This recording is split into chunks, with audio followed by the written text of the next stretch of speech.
Nehemiah chapter 9 verse 17. They refused to obey and were not mindful of the wonders that you performed among them, but they stiffened their neck and appointed a leader to return to their slavery in Egypt. But you are a God ready to forgive, gracious and merciful, slow to anger, and abounding in steadfast love, and did not forsake them. Wow, here's a confession of the people of Israel who came back from exile, and they look back on their faithlessness but are reminded of God's faithfulness. Although they were people who had forgotten about God's goodness, it did not change the nature and character of God's goodness. And I love how God is described over here.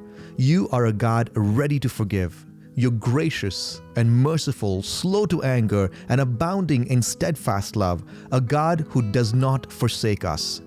And this beautiful nature and character of God is fully displayed for us in Jesus.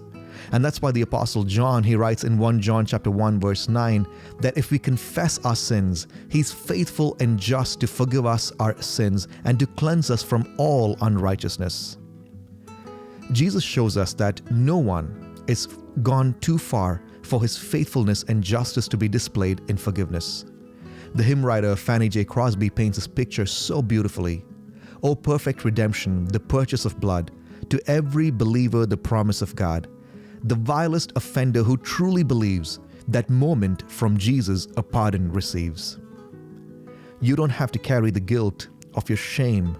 Jesus forgives. And that's exactly what happens the moment you come under the authority of Jesus. There is an immediate pardon of all sin. What are you carrying today that needs to be given to Jesus? How about we live guilt, shame, and sin-free because of the perfect redemption that's found in Jesus Christ?